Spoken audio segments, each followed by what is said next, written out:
Hello everyone, CGPSC ABCD में आप सभी का फिर से एक बार स्वागत है। उम्मीद है आप सभी बहुत अच्छे से होंगे और आप सभी की पढ़ाई भी बहुत अच्छे से चल रही होगी।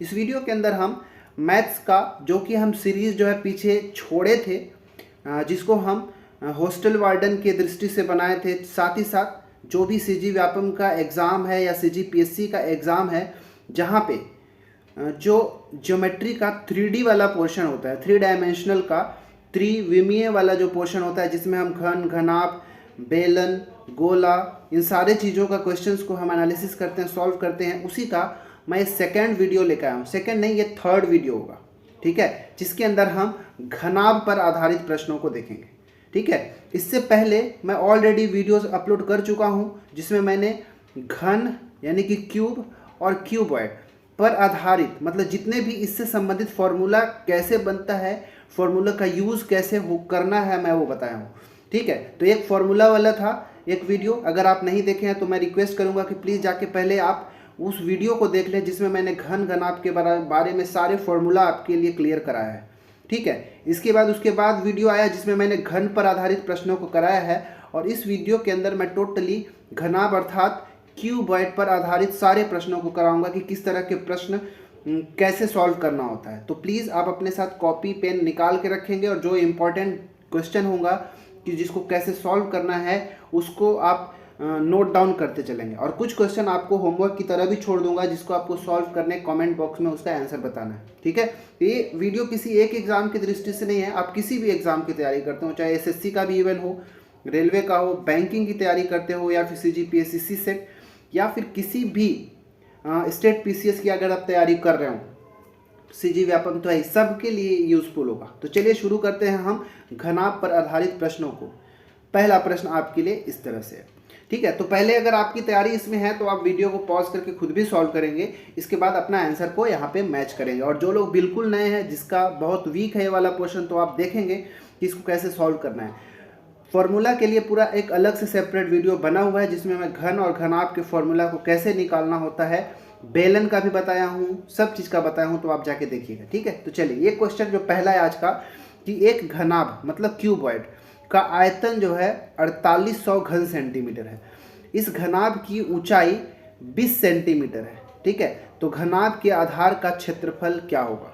मैंने एक बेसिक चीज़ बताया था कि जब भी किसी भी चीज़ का आयतन की बात होता हो, चाहे घन हो, घनाभ हो, बेलन हो, तो आयतन का मतलब ही होता है क्या, आधार का क्षेत्रफल, ठीक है। आधार का क्षेत्रफल गुणा ऊंचाई, ये आयतन का फॉर्मूला होता है, ठीक है। यहाँ पे घनाभ की आयतन तो दिया है 4800, तो मैं यहाँ पे लिख देता हूँ 4800 बराबर आधार का क्षेत्रफल। आधार का क्षेत्रफल तो हमको निकालने को बोला है, तो मैं आधार का क्षेत्रफल मैं ए लिख के छोड़ देता हूँ, इनटू ऊंचाई कितना दिया है 20 सेंटीमीटर, तो मैं यहाँ पे लिख दूंगा 20। अब इसको आप सॉल्व कर दीजिए। तो ये बहुत आसानी टाइप से क्वेश्चन था, इसको सॉल्व करेंगे तो ये 0 से 0 कट जाएगा, और ये 2 से काटेंगे तो ये कट जाएगा 240 बार में। मतलब जो आधार का क्षेत्रफल आया 240, अब क्षेत्रफल हो रहा है और पूरा जो यूनिट है सेंटीमीटर में दिया है, तो ये 240 वर्ग सेंटीमीटर हो जाएगा, ठीक है। यही हमारा आंसर होगा, इसका आंसर हो जाएगा ऑप्शन नंबर सी। उम्मीद है आपको समझ में आया होगा। तो जब कभी भी आपको आधार का क्षेत्रफल और ऊंचाई से संबंधित चीज़ दिया हो और आयतन की बात किया हो, तो आप इस फॉर्मूला को याद रखेंगे कि आयतन बराबर आधार का क्षेत्रफल गुना ऊंचाई होता है, ठीक है। चलिए अगला प्रश्न देख लेते हैं। दूसरा प्रश्न जो कि बहुत ज़्यादा इंपॉर्टेंट है, इसको ध्यान से समझिएगा कि कैसे सॉल्व करना है। क्वेश्चन है, पुस्तकों का एक सेट को पैक करने के लिए गौतम एक निश्चित ऊंचाई का एक कार्टन लाया, ठीक है। मतलब एक कार्टन बॉक्स होता है ना, तो मैं ऐसे एक कार्टन बॉक्स बना देता हूँ। ये एक निश्चित ऊंचाई का एक कार्टन बॉक्स गौतम इस तरह से लेके आता है, ठीक है, जो 48 इंच लंबा है, ठीक है। मतलब यहाँ से अगर यहाँ तक की बात किया जाए तो ये कितना है, ये 48 इंच है, ठीक है। 27 इंच चौड़ा, ये जो चौड़ाई आप देख रहे हैं ये कितना है, 27 इंच, ठीक है। लंबाई चौड़ाई दे दिया। अब बोला है ऐसे कार्टन का आयतन 22.5 घन फीट या फिर क्यूबिक फीट है। इसका आयतन हमको दिया है, वॉल्यूम कितना दिया है 22.5 घन फीट घन फीट, ऐसा लिखेंगे, ठीक है ना। ये चीज़ दिया हो और हमसे पूछा है कि प्रत्येक कार्टन की ऊंचाई कितनी होगी, इसकी हाइट के बारे में पूछ लिया कि हाइट कितना है, मतलब लंबाई दिया है, चौड़ाई दिया है और आयतन दे दिया है, तो ये ऊंचाई कितना होगा। देखिए, ठीक है, चलिए यहाँ पे ध्यान देना है क्या कि जो लंबाई है इंच में दिया है, चौड़ाई भी इंच में दिया है और जो ऊंचाई हमको निकालना है वो भी इंच में ही निकालना है, बट जो यहाँ पे वॉल्यूम दिया है, आयतन दिया है, वो फिट में दिया है। तो एक चीज़ याद रखिएगा कि एक फिट जो होता है वो 12 इंचेस के बराबर होता है, ठीक है। एक फिट कितना होता है, 12 इंच के बराबर होता है। तो ये जो हमारा वॉल्यूम है, ये जो फिट में दिया है, इसको इंच में बदल लेते हैं, तो ये 22.5 तो होगा ही, लेकिन फिट का क्यूब है, तो एक फिट में 12 इंचेस होता है, तो मैं क्या करूंगा, क्यूब है तो हम 3 बार 12 का गुणा कर देंगे, 12 गुणे 12 गुणे 12, और यहाँ पे जो फिट का क्यूब था वो घन इंच में हमारा बदल गया। तो इस तरह से हमने आयतन को, जो कि हमको फिट में दिया था, उसको हमने इंच में बदल दिया। अब आयतन, क्योंकि ये देखिए पूरा घनाभ ही है, और घनाभ का आयतन जो होता है लंबाई गुणा चौड़ाई गुणा ऊंचाई होता है, ठीक है। साथ ही साथ फॉर्मूला भी आपका क्लियर होते चलेगा, तो आप इसको भी यहाँ से साथ साथ देखते चल सकते हैं, ठीक है। तो अब आयतन हमारे पास कितना है, देखिए ये 22.5 गुणा 12 गुणा 12 गुणा 12 इंटू लंबाई चौड़ाई इंटू ऊंचाई। तो लंबाई दिया है कितना, 48, चौड़ाई कितना दिया है, 27, और ऊंचाई नहीं दिया है, तो ऊंचाई इसको h लिख देते हैं, क्योंकि यही तो हमको निकालना है। अब बस इसको सिंप्लीफाई कर दीजिए, इस पॉइंट को अगर आप हटाएंगे तो नीचे आ जाएगा 10, काट पीट देते हैं। देखिए इसको काटते हैं, देखिए पहले तो इधर से काट दीजिए, 12 चौके 48 से कट जाएगा, ठीक है। ये देखिए 3 9 27 और ये 3 चौके 12, ये कट गया, ये 4 से ये 4 कट जाएगा। फिर आगे देखिए 3 3 9, ये कट जाएगा, 3 चौके 12, ये कट जाएगा। फिर देखिए 3 से और कट जाएगा, ये 3 7 21 और 3 5 15 कट गया। और काटिए इसको, देखिए 5 दूनी 10 और ये 5 15 5 75 कट गया। ये देखिए 2 दूनी 4 कट गया, सब कुछ कट गया। तो कितना मिल गया, 15 दूनी 30 इंच, और इधर बच गया h, मतलब हाइट जो हमको मिल गया इस कार्टन का वो 30 इंचेस मिला, और यही हमारा आंसर है ऑप्शन नंबर सी। उम्मीद है आपको समझ में आ गया होगा कि आयतन के फॉर्मूले से अगर आयतन, लंबाई, चौड़ाई, ऊंचाई, ये 4 जो वेरिएबल है, 1 2 3 4 में से अगर कोई 3 दे दे तो चौथा को हम आसानी से निकाल सकते हैं, ठीक है। चलिए अगला प्रश्न अब देखते हैं। नेक्स्ट प्रश्न है आपका ये, इसका आंसर भी मैं यहाँ पे टिक कर दिया हूँ, तो आप देख लीजिएगा। क्वेश्चन है, मैं एक बार समझाता हूँ। एक घनाभ की लंबाई चौड़ाई ऊंचाई क्रमशः दिया हुआ 7.5, 22 मीटर और 13 मीटर। इस घनाभ का आयतन क्या होगा। तो जस्ट अभी मैं बताया हूँ, तो ये आपके लिए होमवर्क है, इसका कमेंट करेंगे आंसर क्या होगा। जो आयतन होता है, अभी मैं बताया कि लंबाई गुना चौड़ाई गुना ऊंचाई होता है, तो इसका आंसर आप कमेंट में बताएंगे कि क्या होगा। ये आपके लिए होमवर्क है, ठीक है। चलिए अगला प्रश्न। अगला प्रश्न देखिए, अच्छा प्रश्न है। क्वेश्चन है कि लंबाई 90 सेंटीमीटर, चौड़ाई 50 सेंटीमीटर और ऊंचाई 4 मीटर वाले घनाभ का कुल पृष्ठीय क्षेत्रफल कितना होगा। कुल पृष्ठीय क्षेत्रफल मतलब टोटल सरफेस एरिया, ये हमको निकालना है।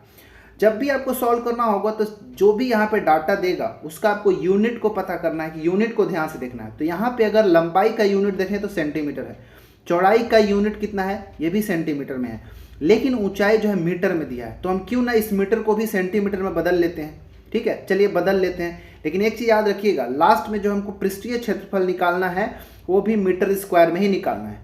तो एक काम आप कर सकते हैं कि या तो ये सबको सेंटीमीटर में बदल लीजिए, और जब हम टोटल पृष्ठीय क्षेत्रफल निकाल लेंगे तब वहाँ पे वापस से हम मीटर स्क्वायर निकाल लेंगे, या फिर एक काम कर सकते हो कि इन सबको आप मीटर में बदल दो, इसके बाद यहाँ पे क्षेत्रफल निकाल लो, कुछ भी कर सकते हो। तो चलिए मैं थोड़ा सा लेंदी वाले को ही बता रहा हूँ ताकि आसानी से आप समझ सके, यूनिट कन्वर्जन भी आपका समझ में आ जाएगा।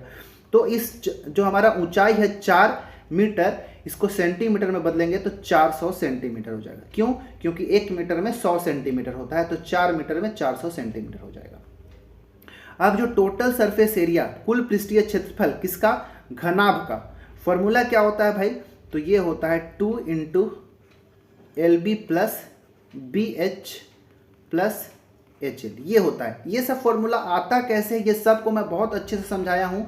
पुराना जो वीडियोस है जिसमें मैं फॉर्मूला निकाल के बताऊँ, तो आप नहीं देखें तो जाके देखेंगे, बहुत आसानी से आपको क्लियर हो जाएगा, ठीक है।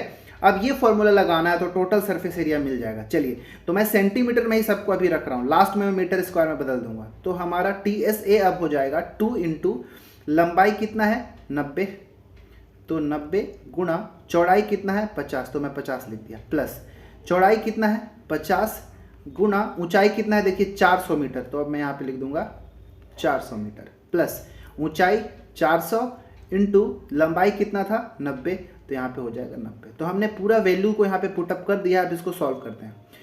अब गुणा करेंगे तो 9 × 45, ये 4500 हो जाएगा, प्लस देखिए पूरा सेंटीमीटर में है इसलिए लास्ट में सेंटीमीटर स्क्वायर आने वाला है, क्योंकि पृष्ठीय क्षेत्रफल की बात कर रहा हूँ। आयतन होता तो घन क्यूब हो जाता, ठीक है, सेंटीमीटर क्यूब होता, क्षेत्रफल है इसलिए सेंटीमीटर स्क्वायर किया हूँ। 50 और 400 का गुणा करेंगे तो 5 चौको 20 और 3 जीरो और 20,000 हो जाएगा, प्लस इसका गुणा करेंगे 9 चौके 36 और 3 जीरो और, ठीक है, ये पूरा इतना वर्ग सेंटीमीटर आया। सबको अब सॉल्व करते हैं। सॉल्व अगर आप इन सबको करेंगे तो ये पूरा जोड़ने पर आपको मिल जाएगा 60,500, ठीक है। अब फिर से वापस से इन सब का गुणा करेंगे तो आपको मिलेगा 60 दूनी 120, 121,000, इतना वर्ग सेंटीमीटर आया। ये देखिए वर्ग सेंटीमीटर में है, लेकिन हमारे पास जो ऑप्शंस हैं वो सब किस में है, मीटर स्क्वायर में है। तो अब चीज़ को समझना है आपको। देखिए सेंटीमीटर स्क्वायर को मीटर में बदलना है, तो देखिए जब भी आपको 1 सेंटीमीटर को आपको मीटर में बदलना है तो आपको जो सेंटीमीटर होगा उसको 100 से आपको भाग देना पड़ेगा, ठीक है। तो यहाँ पे सेंटीमीटर स्क्वायर है, तो देखिएगा क्या करना है, ये 121,000 है, ठीक है, ये सेंटीमीटर स्क्वायर था। 1 सेंटीमीटर बस होता तो हम 100 से भाग दे देते, लेकिन सेंटीमीटर स्क्वायर है, 2 बार है, तो हम 100 × 100 2 बार करेंगे। अब जो भाग का आएगा ये हमारा मीटर स्क्वायर में आंसर आ जाएगा। तो काट देते हैं, ये 3 से 3 जीरो काट दीजिए, 1 जीरो नीचे 10 है, 121 को 10 से भाग देंगे तो 12.1 मीटर स्क्वायर हमारा आंसर हो जाएगा, ऑप्शन नंबर डी, ठीक है, ये हमारा आंसर हो जाएगा। उम्मीद है आपको समझ में आ गया होगा, ठीक है। चलिए नेक्स्ट प्रश्न देखते हैं। चलिए अगला क्वेश्चन है कि घनाभ के सबसे लंबे विकर्ण की लंबाई क्या होगी, ठीक है। विकर्ण की लंबाई आपसे पूछा है जिसका लंबाई 13 सेंटीमीटर, चौड़ाई 11 सेंटीमीटर और ऊंचाई 20 सेंटीमीटर। क्वेश्चन समझिए, लंबे विकर्ण का मतलब क्या हुआ, जैसे मैं एक घनाभ बनाया ऐसा, ठीक है, ये ऐसा मैं घनाभ बना दिया। इस घनाभ के अंदर ये वाला तो हमारा लंबाई है, ये चौड़ाई है और ये ऊंचाई हो गया। इसमें सबसे लंबा विकर्ण क्या होगा, तो देखिए ये मान लो किसी भी टॉप का एक कॉर्नर ले लेना और किसी भी नीचे का एक दूर वाला जो कॉर्नर है उसको लेना है। यहाँ से यहाँ तक का जो लंबाई होगा यही सबसे लंबा विकर्ण की लंबाई होगा, ठीक है। और विकर्ण की जो लंबाई का फॉर्मूला होता है वो देखिएगा क्या होता है। देखिए ये दोनों फॉर्मूला आपको यूज़ करना है, डी स्क्वायर बराबर L square plus B square plus H square. ये डी मतलब डायगोनल विकर्ण होता है, ठीक है। या फिर कई बार से ये फॉर्मूला यूज़ करना होता है, अगर इसका स्क्वायर हटाएंगे तो इधर आपका रूट मिल जाएगा, L square plus B square plus H square, ठीक है। तो ये दोनों सेम ही फॉर्मूला है, इसको आप नोट डाउन करके लिख लेंगे। अब यहाँ पे विकर्ण की लंबाई निकालना है तो डी हम निकालेंगे, इस फॉर्मूला को रख देते हैं। तो डी बराबर √L, लंबाई कितना दिया है हमको देखिए 13 सेंटीमीटर, ठीक है। हालांकि जो सबसे लंबी भुजा होती है वही लंबाई होता है, बट चलो मानते हैं कि 13 स्क्वायर प्लस चौड़ाई 11 स्क्वायर और यहाँ पे ऊंचाई 20 है, 20 स्क्वायर, ये हमने रख दिया। अब इसको सॉल्व करते हैं। 13 का स्क्वायर होता है 169 प्लस 11 का 121 प्लस 20 का होता है 400, ठीक है। अब इन सबको आप जोड़ेंगे, इन सबको अगर आप जोड़ेंगे तो आपको मिल जाएगा 690। तो मतलब जो डायगोनल मिला कितना 690 सेंटीमीटर मिला। क्लियर है इतना। अब देखिए 690 तो है नहीं, अब इसका हमको जब तक वर्गमूल नहीं निकालेंगे हमको नहीं पता चलेगा। तो इसको अब निकालते नहीं बैठेगा, थोड़ा सा ऑप्शन से भी हम जा सकते हैं। जैसे जो हमारा 25 का स्क्वायर कितना होता है 625, ये देखिए 625 से तो बड़ा है, मतलब 25 से बड़ा होगा, ठीक है। तो 25 से बड़ा कौन सा दिख रहा है, ये तो 25 से बड़ा नहीं है, तो ये हटा दो, ये तो 30 से भी बड़ा हो जाएगा। क्या देखिए 30 का स्क्वायर कितना होता है 900, 900 से छोटा है, मतलब ये वाला कम हो जाएगा, और ये 25 से छोटा है, ये भी कम हो जाएगा। हमारा ऑप्शन नंबर बी ही सही होगा। मतलब कहने का कि 690 का जब स्क्वायर रूट आप निकालेंगे, वर्गमूल निकालेंगे, तो आपको 26.27 सेंटीमीटर मिलेगा, और यही हमारा ऑप्शन नंबर बी सही है। तो ये फॉर्मूला आपको याद करके रखना है, ये बहुत ज़्यादा यहाँ से प्रश्न बनाए जाते हैं। इस प्रश्न का, इस वाले फॉर्मूले का एक और भी यूज़ आगे बताऊंगा जो कि बहुत इंपॉर्टेंट है, बहुत मज़ेदार है। चलिए देखिए अगला प्रश्न है कि एक घनाभाकार आयत फलकी की टंकी के 3 आसन फलकों का क्षेत्रफल 3 मीटर स्क्वायर, 12 मीटर स्क्वायर और 16 मीटर स्क्वायर है। टंकी की क्षमता लीटर में ज्ञात कीजिए। ये वेरी वेरी इंपॉर्टेंट क्वेश्चन है। अगर ये फॉर्मूला जो मैं बताने जा रहा हूँ अगर आप नहीं जान पाएंगे, अगर आपको नहीं पता होगा, तो इसको मेन मेथड में बनाने में आपको बहुत ज़्यादा समय लगेगा। ठीक है, अब इस फॉर्मूला को नोट डाउन करिएगा ध्यान से, क्योंकि इस फॉर्मूला को मैं पहले भी नहीं बताया हूँ। क्या है फॉर्मूला, उस चीज़ को समझिएगा। जैसे एक हमको दे दिया घनाभ, ठीक है, एक क्यूबॉइडल टैंक है, ठीक है, मतलब एक घनाभाकार टंकी है, ऐसा कुछ। ठीक है, अब देखिएगा क्या है, ये वाला इसका लंबाई है, ये इसका चौड़ाई है और ये उसका ऊंचाई है। अभी यहाँ पे लंबाई चौड़ाई ऊंचाई से अभी कोई मतलब नहीं है। यहाँ पे हमको समझना क्या, देखिए इसमें बोला है कि इसके 3 आसन फलकें, मतलब 3 आसन फलक मतलब एक से एक दूसरे से लगा हुआ 3 सरफेस। तो देखिए एक सरफेस तो हमारा ये हो गया, मान लेते हैं, ठीक है, इसके बगल से लगा हुआ एक ये सरफेस हो गया, ठीक है, और एक सरफेस जो है सामने देख रहे हो, ठीक है, ये 3 सरफेस की मैं बात कर रहा हूँ, 3 लगा हुआ एक सरफेस है। तो इन तीनों का क्षेत्रफल हमको दिया हुआ है। ये जो नीचे का जो सरफेस है ये वाला, ठीक है, जिसमें मैं बना रहा हूँ ट्रायंगल टाइप का, ये वाला, इसका क्षेत्रफल मान लो 3 मीटर स्क्वायर है। ठीक है, ये जो साइड वाला आप फलक देख रहे हैं ये वाला, ठीक है, इसका क्षेत्रफल दे दिया 12 मीटर स्क्वायर। और ये जो फ्रंट में आप देख रहे हैं, ठीक है, ये फ्रंट वाले को मैं यहाँ पे बना रहा हूँ, ये फ्रंट वाला जो फेस है, जो फलक है, उसका क्षेत्रफल है 16 मीटर स्क्वायर। ठीक है, ऐसा कुछ दिया है, 3 आसन फलकों का क्षेत्रफल दिया है। अब इस पूरा टंकी का क्षेत्रफल पूछा है कि आखिर इसका वॉल्यूम आयतन कितना होगा, हमसे ये पूछ दिया है, वो भी लीटर में पूछा है। तो ये सारा चीज़ तो मीटर में दिया है और आयतन हम जब निकालेंगे तो मीटर क्यूब में हमको मिलेगा, बाद में हम उसको कन्वर्ट कर लेंगे लीटर में।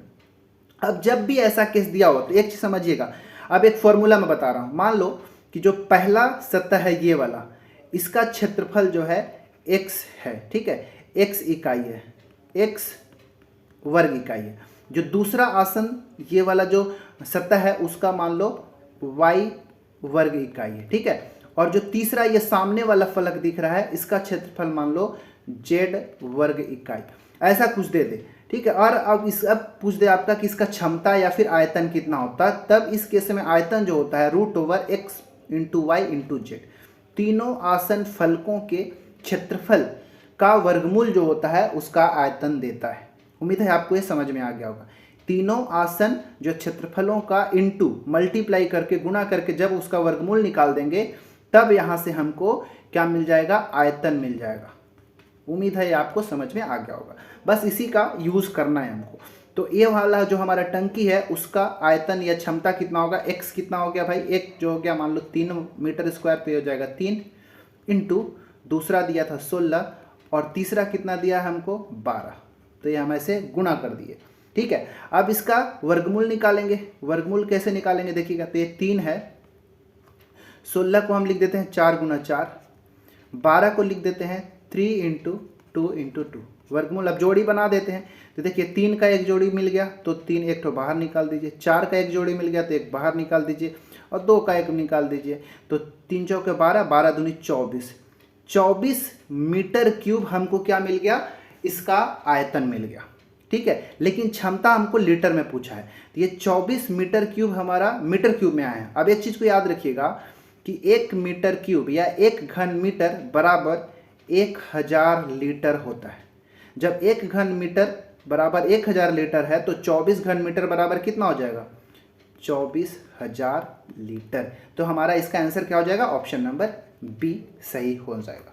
ठीक है, उम्मीद है आपको ये समझ में आया होगा। तो इस फॉर्मूला को आप प्लीज़ नोट डाउन करिएगा कि कब इसका यूज़ करना है। जब हमको 3 आसन सतहों का क्षेत्रफल दिया हो और उस घनाभ का आपसे आयतन पूछ ले तो हमको ये फॉर्मूला लगा देना है। ठीक है, चलिए एक और प्रश्न इस पे मैं कराता हूँ, देखिएगा।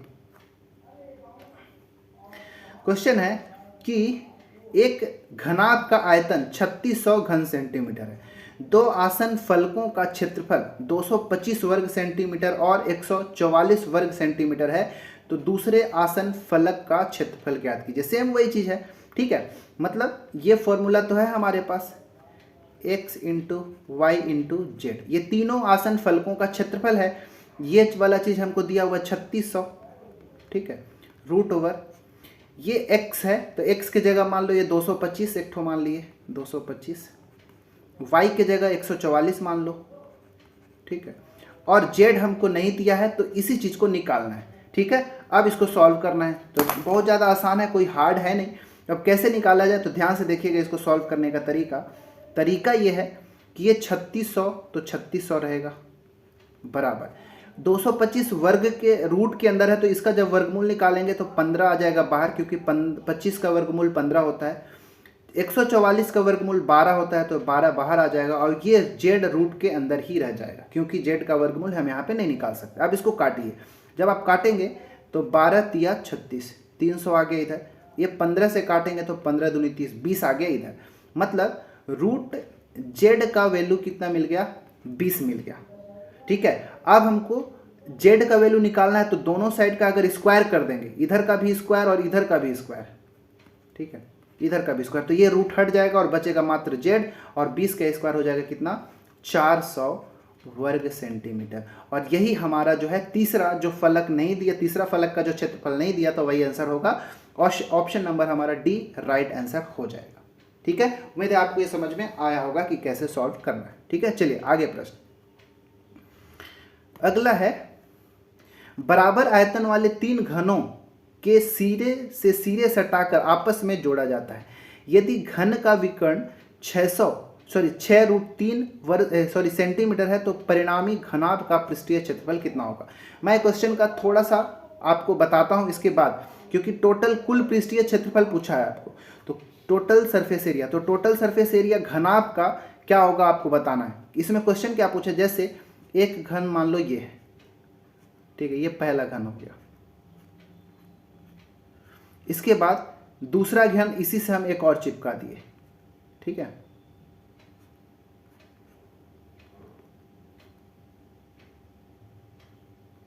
ठीक है, दूसरा, इसी से हम तीसरा भी एक तो चिपका दिए, ठीक है, 3 हम चिपका दिए। अब ये जो अलग अलग घन दिया है, इसका विकर्ण हमको दिया है 6√3, तो ये घन के विकर्ण से हम इसका भुजा निकाल सकते हैं। क्यों कि देखिए, जैसे ये घन है, ये एक सिंगल घन है, ठीक है, इस सिंगल घन का हमको विकर्ण दिया है, ये विकर्ण हमको दिया है। तो सिंगल घन का जो विकर्ण होता है क्या होता है, मैं बताया हूं पहले। तो जो एक घन होता है, एक घन के विकर्ण की जो लंबाई होता है, वो जैसे d बराबर भुजा √3 होता है। ठीक है, तो ये हमको विकर्ण तो दिया है 6√3, तो 6√3 बराबर a√3 कर दिए, √3 से √3 कट गया, और a बराबर कितना हो गया, 6 सेंटीमीटर। मतलब ये जो एक भुजा है, इसकी एक जो घन है, उसका प्रत्येक भुजा कितना कितना 6 सेंटीमीटर का लंबाई चौड़ाई ऊंचाई, तीनों भुजा, इसका ये भी 6 सेंटीमीटर हो जाएगा, और इधर से ये भी 6 सेंटीमीटर, क्योंकि घन की लंबाई चौड़ाई ऊंचाई तीनों बराबर होते हैं। अब ये 3 घनों को हमने चिपकाया, ठीक है, चिपकाया, तो देखिए ये 6 सेंटीमीटर, ये 6 सेंटीमीटर, और यहाँ से ये 6 सेंटीमीटर, इधर से ये वाला 6 सेंटीमीटर, और इधर से ये 6 सेंटीमीटर। मतलब यहाँ पे ध्यान से देखेंगे, ये पूरा आप घनाभ में, क्यूबॉइड में कन्वर्ट हो गया। तो घनाभ का लंबाई कितना हो गया, 6, 6, 12 और 6, 18 सेंटीमीटर का इसका लंबाई हो गया। चौड़ाई कितना हो गया इसका, 6 सेंटीमीटर, और ऊंचाई कितना हो गया, 6 सेंटीमीटर। ठीक है, तो इस जो घनाभ का यहाँ पे परिणामी घनाभ जो है बन के तैयार हुआ, इसका लंबाई चौड़ाई ऊंचाई मैंने तो निकाल दिया। अब आपका ये काम है कि इसका टोटल सरफेस एरिया क्या होगा, आपको निकाल के बताना है कि कुल पृष्ठीय क्षेत्रफल क्या होगा। कुल पृष्ठीय क्षेत्रफल का फॉर्मूला भी मैं बता चुका हूँ, 2 × LB + BH + HL। इसको बताना है कमेंट करके आंसर। ठीक है, चलिए अगला प्रश्न। अगला प्रश्न है, एक घनाभ के विकर्ण की लंबाई 11 सेंटीमीटर है, सतह का क्षेत्रफल 240 वर्ग सेंटीमीटर है, इसकी लंबाई चौड़ाई और ऊंचाई का योग कितना होगा। ये बहुत अच्छा प्रश्न यहाँ पे आने वाला है, इसको समझिएगा। और यहाँ से क्वेश्चन जो है आते ही आते हैं, और जब एग्जाम में आएगा तो शायद नए लोग जो होंगे उनसे नहीं बनेगा, तो ध्यान से समझना है। एक घनाभ के विकर्ण की लंबाई दिया है, तो घनाभ के विकर्ण की लंबाई का मैं एक फॉर्मूला बताया था क्या अभी जस्ट पहले, कि d² बराबर L² + B² + H², यही होता है विकर्ण की लंबाई का फॉर्मूला। ठीक है, इसका स्क्वायर हटाएंगे तो रूट वाला आ जाता है, चलो वो भी यहाँ पे मैं लिख ही देता हूँ। ठीक है, ये दोनों विकर्ण के फॉर्मूला है विकर्ण की लंबाई का घनाभ के अंदर।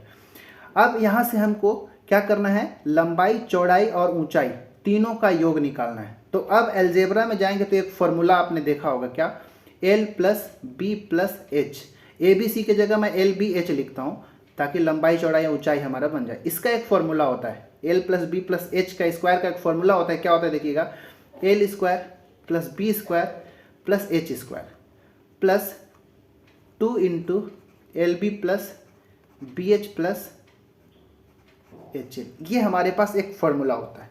ठीक है, तो इस फॉर्मूले से आपको इसको सॉल्व करना होता है। ठीक है, अब विकर्ण की लंबाई तो हमको दिया है, देखिएगा ध्यान से, ये क्या है हमारा, ये जो पूरा है क्या है, विकर्ण की लंबाई का स्क्वायर है। ठीक है, मतलब ये 11 का स्क्वायर हम यहाँ पे लगा सकते हैं। ठीक है, अगला का पार्ट क्या है, देखिए सतह का क्षेत्रफल 240 वर्ग सेंटीमीटर। देखिए तो ये संपूर्ण सतह का क्षेत्रफल, ये फॉर्मूला होता है क्या, टोटल सरफेस एरिया, समझ में आ गया होगा आपको।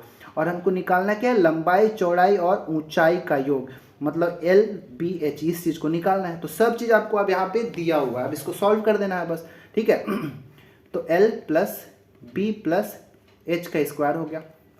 ये देखिए विकर्ण का स्क्वायर है, विकर्ण कितना है 11, तो यहाँ पे स्क्वायर है तो 11 का स्क्वायर यहाँ पे कर देते हैं, plus 2 into L B plus B H plus H L, ये हमको दिया हुआ टोटल कितना 240। ठीक है, तो हम क्या करेंगे यहाँ पे 240 रख देते हैं। ठीक है, तो रख देते हैं, चलिए ये 240।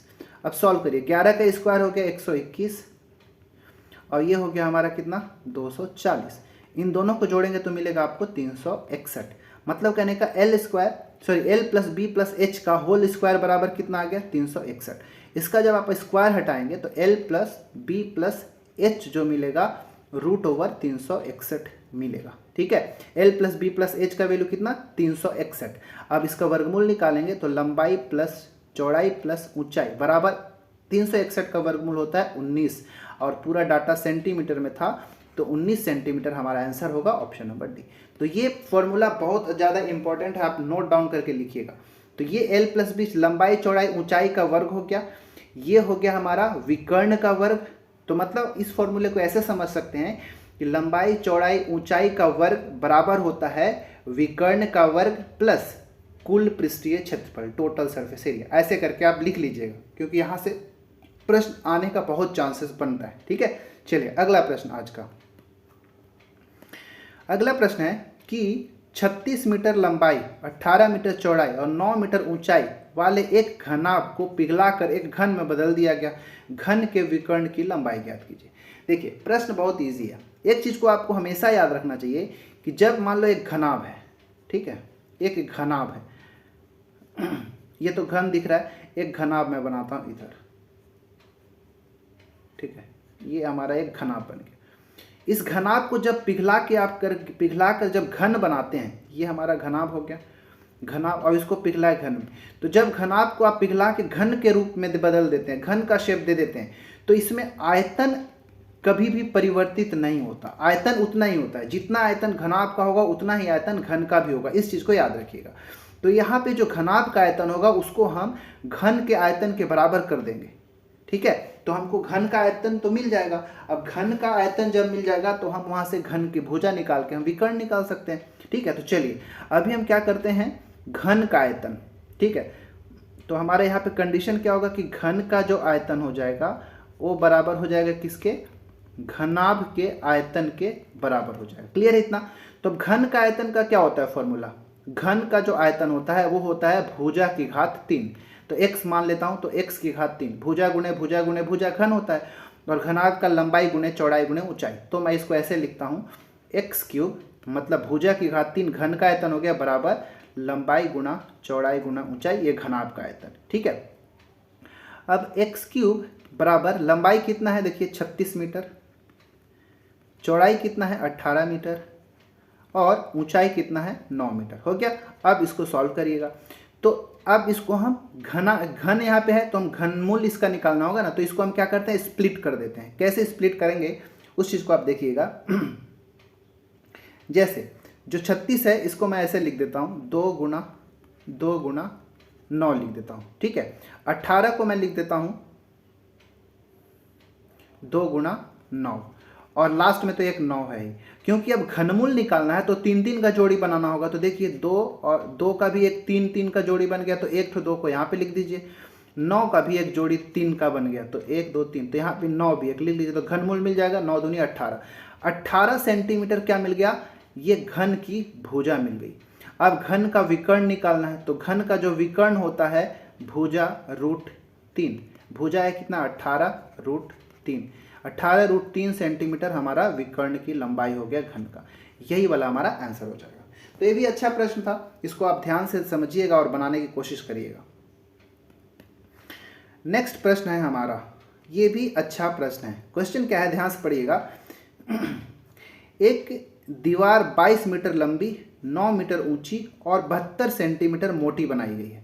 देखिए यहाँ पे लंबाई को मीटर में दिया है, चौड़ाई को ऊंचाई को भी मीटर में दिया है और जो मोटाई है उसको सेंटीमीटर में दिया है।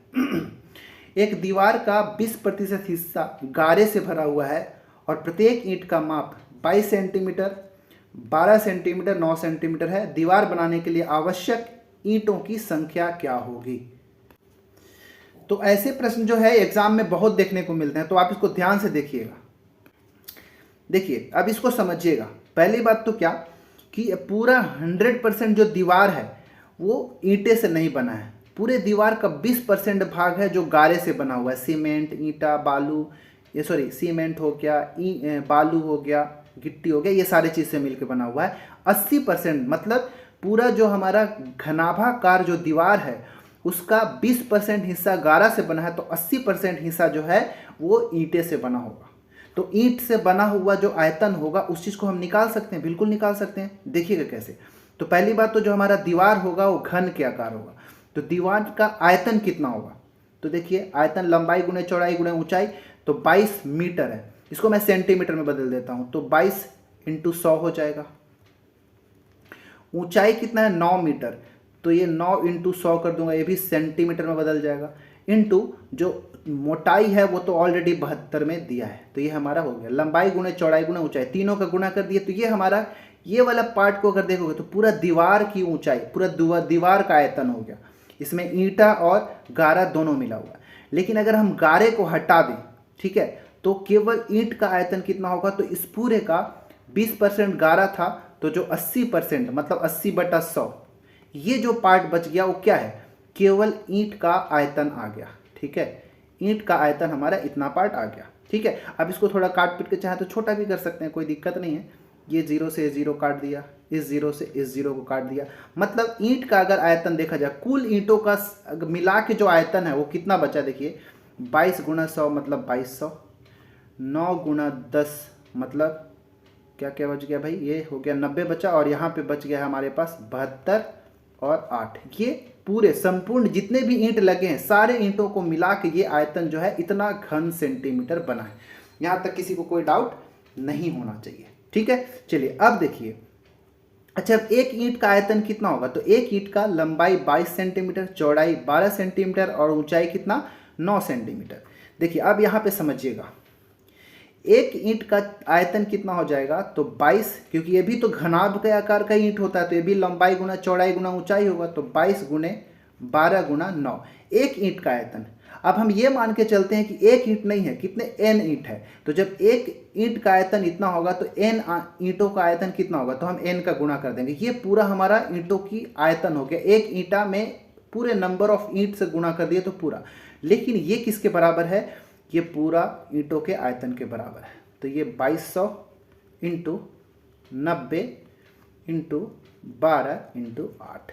ये उम्मीद है आपको समझ में। यहाँ से हम पूरा ईंटों का आयतन, कुल ईंटों का आयतन निकाल दिए, और यहाँ पे एक एक ईंट का आयतन निकाल के n से गुणा कर दिए, क्योंकि हम ये माने हैं कि ईंटों की संख्या n है, तो n की वैल्यू ही हमको निकालना है। अब इसको सॉल्व करिए। देखिए 22 से कट गया कितने बार में? 100 बार में। ये देखिए ये 12 से 12 कट गया। ये देखिए ये 9 से ये 10 बार में कट गया। तो कितना बचा हमारे पास यहाँ पे?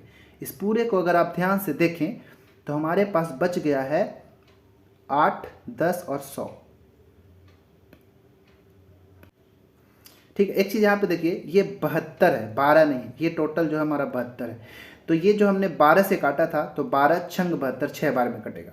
ठीक है, तो इधर बच गया हमारा n ईंटों की संख्या, और इधर कितना बच गया? 6 × 48 और 1 2 3 0, मतलब 48,000 ईंटों की संख्या होगी। ऑप्शन नंबर डी सही हो जाएगा। ठीक है, तो इसको ध्यान से बनाइएगा। ऐसे प्रश्न जो कई बार ऐसे क्वेश्चन पूछे जाते हैं, इसलिए क्वेश्चन जो है ये भी इंपॉर्टेंट है। ठीक है, अगला प्रश्न। अगला और लास्ट प्रश्न जो है आयतन घनाभ के आयतन पर घनाभ पर आधारित, वो क्या है देखिएगा। एक आयताकार ब्लॉक के निकटवर्ती सतहों का क्षेत्रफल 2, 3, 4 के अनुपात में, इसका आयतन 9000 घन सेंटीमीटर है, तो सबसे छोटी भुजा की लंबाई क्या होगी। वो क्वेश्चन वही है जो मैं पीछे बताया था कि 3 अगर आसन सतहों का क्षेत्रफल दिया है तो उसका आयतन का फॉर्मूला √x × y × z, जहाँ पे x y z क्या है, आसन फलकों का क्षेत्रफल। ठीक है, क्लियर है, इतना समझ में आ गया होगा। अब देखिए यहाँ पे निकटवर्ती जो सतह है, आसन जो सतह थे उनका क्षेत्रफल का अनुपात दिया है। मतलब मान लेते हैं कि x दिया हुआ है, x और y z तीनों का अनुपात दिया है, तो x को मैं 2p मान लेता हूँ, ठीक है, y को मैं मान लेता हूँ 3p, और जो z है उसको मान लेता हूँ 4p। ऐसा कुछ हमको दिया हुआ है, ठीक है। अब यहाँ से हम p का वैल्यू निकालेंगे। कैसे, ये वॉल्यूम दिया है कितना, 9000, मतलब हम क्या करेंगे, 9000 बराबर √x कितना आया देखिए 2p, तो मैं यहाँ पे लिख दूंगा 2p, y कितना है 3p, तो मैं लिख दूंगा 3p, और z कितना है 4p, तो मैं लिख दूंगा 4p। ठीक है, अब इसको सॉल्व करना है, कैसे करेंगे वो देखिएगा। तो इसको सॉल्व करने के लिए हमको थोड़ा सा ये करना, एक काम करते हैं ना, ये अगर इस रूट को हटाना है तो इसको वर्ग कर देते हैं। ठीक है, तो इसका अगर मैं वर्ग कर दूं, मतलब कहने का 9000 × 9000 दो बार लिख दूं, तो इसका रूट हट जाएगा और बचेगा क्या, 2p × 3p × 4p, यही बचेगा। इधर का रूट हट गया।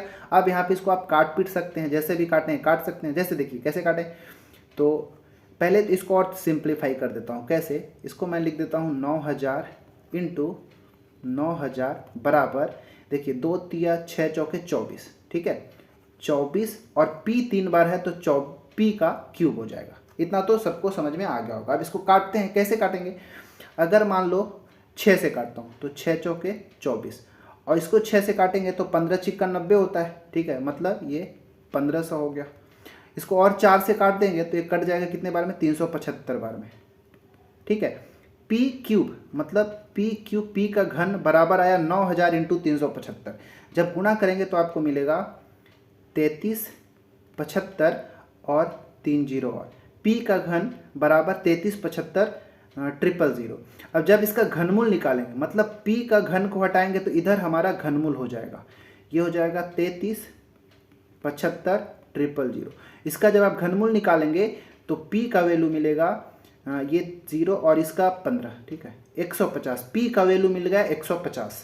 अब x कितना होगा भाई देखिएगा, तो ये 2 × 150, क्योंकि p का वैल्यू कितना मिल गया 150, तो ये हमको x मिला कितना, 150 दूनी 2, 300 मिल गया, 300 वर्ग सेंटीमीटर। y गया तो 3 × 150, मतलब 15 या 45, ये y का वैल्यू मिल जाएगा 450 वर्ग सेंटीमीटर। z में गया तो 4 × 150, मतलब z का वैल्यू मिल गया 600 वर्ग सेंटीमीटर। x y z तीनों का वैल्यू निकाल दिया। अब बात आता है कि सबसे छोटी भुजा की लंबाई निकालना है, वो कैसे निकाला जाए। तो इसके लिए आपको यहाँ पे क्षेत्रफल में आना पड़ेगा। तीनों को मैं एक साथ लिखता हूँ। जैसे ये पहला क्षेत्रफल 300 वर्ग सेंटीमीटर, दूसरा 450 और तीसरा 600।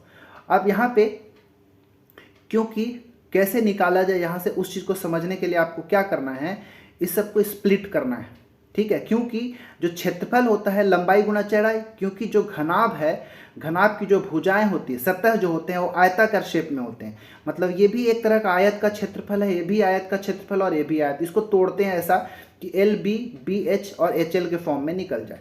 तो इसको अगर तोड़ेंगे तो देखिए, इसको ऐसे हम 300 को क्या ऐसे लिख सकते हैं, क्या 20 × 15, इसको हम लिख सकते हैं बीच वाले को 15 × 30, तो ये 450 हो जाएगा। और इसको हम लिख सकते हैं 30 × 20, तो ये 600 हो जाएगा। ऐसा क्यों किया कि जो प्रत्येक जो सतह होता है वो आयत से मिलके बना होता है, और आयत का क्षेत्रफल होता है लंबाई गुणा चौड़ाई, और ये क्षेत्रफल ही तो है तीनों। तो देखिए यहाँ पर भी एक लंबाई है, तो देखिए यहाँ पर भी लंबाई 20-20 हो गया, मतलब L × B, और यहाँ पे देखिए ये H × L हो जाएगा। यहाँ पे देखिए ये चौड़ाई है तो यहाँ भी चौड़ाई है, ये वाला ऊंचाई है तो ये भी ऊंचाई है, ठीक है। तो अगर इन सब में देखेंगे तो एक जो सबसे छोटी भुजा क्या हमको देखने को मिल रहा है, 15 सेंटीमीटर, ठीक है। और दूसरे नंबर पे आ जाएगा 20 और तीसरे नंबर पे 30। सबसे लंबी भुजा 30 सेंटीमीटर, सबसे छोटी भुजा 15 सेंटीमीटर। इसीलिए हमारा ऑप्शन नंबर सी 15 सेंटीमीटर हो गया। तो इस क्वेश्चन को थोड़ा सा ध्यान से आपको समझना है, क्योंकि थोड़ा सा ट्रिकी है, लेकिन जैसा मैं पीछे फॉर्मूला ये बताया था उसी के अकॉर्डिंग ये भी बना हुआ है। तो कैसा लगा वीडियो? ऐसे ही प्रश्न जो है घनाभ पर आधारित प्रश्नों को पूछा जाता है, ठीक है। तो आप ध्यान से इस सब को देखेंगे, किसका इस सब में से कितना सही हुआ आप कमेंट करके जरूर बताएं। अगर वीडियो अच्छा लगा तो प्लीज़ लाइक कर लें, अगर हमारे चैनल में नए हैं तो प्लीज़ सब्सक्राइब कर लें, और अगर आपने पुराने वीडियोस नहीं देखा है फार्मूला वाला तो एक बार फार्मूला वाले को जरूर देख लें, और हमारा जो टेलीग्राम चैनल है CGPSC ABCD उसे भी ज्वाइन कर लें।